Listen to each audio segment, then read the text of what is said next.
où il fait froid. Oui, qu'il fait froid. Il fait 2 degrés. C'est l'hiver, on se couvre bien, mais on va rouler quand même. Aujourd'hui, on est là pour parler et répondre à une question que vous me posez fréquemment dans les commentaires, que ce soit sur Instagram ou encore sur YouTube. Lorsque vous voyez mon compteur Garmin, vous êtes nombreux à me demander mais comment est-il configuré pour avoir cette belle page de données? C'est simple, j'en utilise qu'une seule qui regroupe un max d'informations. C'est sur la plateforme Connect IQ et ça s'appelle SPH Data, je crois, ou Graph. Alors on est en compagnie d'une Formule 1 aujourd'hui, vous l'aurez compris, avec le Héroïne à disque. C'est vraiment une Formule 1. Mais on n'est pas là pour parler du Héroïne. Moi je profite de cette sortie pour pouvoir me faire mon avis dessus et pour pouvoir le tester. On est là pour parler de ce Garmin 1030. J'avais pu vous faire une vidéo déjà sur la plateforme Connect IQ qui vous permet d'ajouter des pages de données, d'ajouter des petites applications. Et cette page de données, la SPH Graph, est pour moi l'une des plus intuitives et surtout des plus complètes. Ainsi, en une seule page de données, vous aurez accès à des dizaines et des dizaines d'informations sans devoir switcher entre les pages. Et ça, c'est plutôt intéressant. On retrouve alors la classique vitesse instantanée sous 2 formes. Sous une forme graphique, très jolie en demi-cercle, ou sous une forme numérique, beaucoup plus claire. Et si on regarde de plus près ce demi-cercle, on se rend compte qu'il possède l'information de la vitesse moyenne aussi. Un petit trait se met en dessous du demi-cercle à l'endroit de votre vitesse moyenne.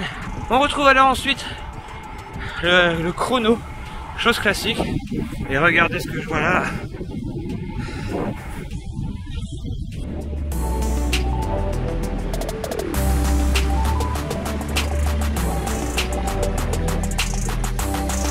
Un petit avion là qui allait décoller, c'est plutôt pas mal. Donc revenons à notre page de données. On a donc le fameux chronomètre et ensuite vient alors des dizaines et des dizaines de données. Attendez, je regarde parce que l'avion décolle avec en vrac la distance que vous avez établie, la cadence que vous êtes en train de faire, l'heure qu'il est, important. Ensuite, toutes les données de puissance, l'équilibre de pédalage.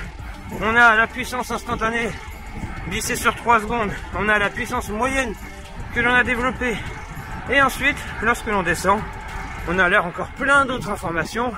La pente actuelle, la fréquence cardiaque si vous avez le capteur, la température extérieure. Et là, actuellement, j'ai alors un petit graphique qui représente mon rapport de transmission. Et il me dit que vu la cadence à laquelle je vais, eh bien ça me donne une prédiction de la vitesse à laquelle je suis. Donc là il me détecte sur le gros plateau au pignon numéro 1, 2, 3, 4, 5. Et bien si je regarde ma cassette, il est pile dans le mille. Ce petit algorithme arrive à savoir quelle vitesse vous avez actuellement. Ça va.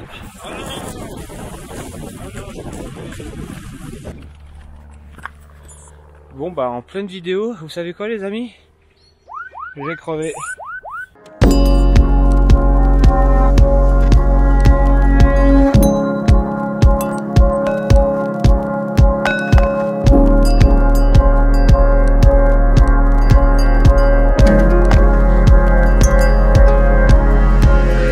L'avantage, c'est que ce fut rapide. Moins de 5 minutes, maintenant il n'y a plus qu'à gonfler. Avec une mini pompe, c'est pas l'idéal.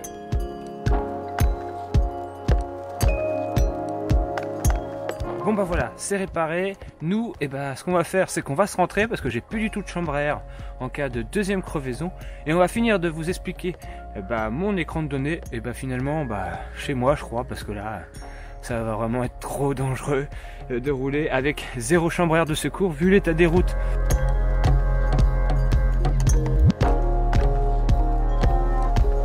Donc ce champ de données, comme je disais, en haut à gauche de l'écran, vous avez un petit élément qui est super important lorsque l'on veut jouer avec le vent et être sûr de l'avoir dans le dos au retour.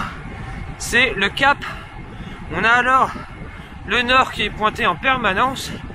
Mais je vous le disais tout à l'heure, l'avantage de cet écran de données, c'est que si cette donnée ne vous sert à rien, vous avez juste à appuyer dessus et elle est remplacée par une série d'autres données. On a alors la boussole complète. Si vous n'êtes pas un expert et que vous savez pas que l'ouest est à gauche du nord, ben voilà. Vous avez la qualité du signal GPS et vous avez la température extérieure. Donc voilà. Et c'est pas le seul champ de données qui peut être personnalisé sur cette page. Si vous êtes en mode navigation et que vous appuyez sur ce bas de page, vous aurez accès aussi à toutes les données utiles pour savoir, eh bien, à l'heure que vous allez arriver, combien de kilomètres il vous reste à faire et le pourcentage de progression que vous êtes dans votre sortie. Tout ça sur la même page. Les données de température et de fréquence cardiaque vous intéressent pas, vous appuyez dessus, et ben vous pouvez avoir votre altitude actuelle, vous pouvez avoir aussi votre ascension totale, si vous voulez savoir combien de mètres vous avez monté. Bref, comme je le disais, l'avantage de cet écran de données, c'est qu'il est ultra modulable et ultra complet.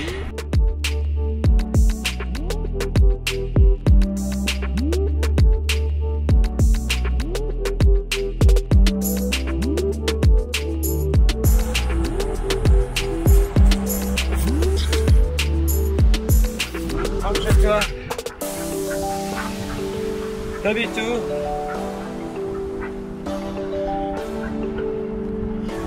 Rentre chez toi, petit coco. Vous l'aurez compris, cette sortie n'a pas été ma sortie, mais j'ai quand même réussi à vous expliquer comment j'avais réussi à personnaliser mon Garmin 1030 grâce au champ de données via Connect IQ et ce fameux champ de données SPH Graph. Si vous n'arrivez pas à faire cette manipulation, je vais sortir très prochainement une vidéo pour vous montrer comment on fait pour installer une application et l'utiliser sur votre Garmin.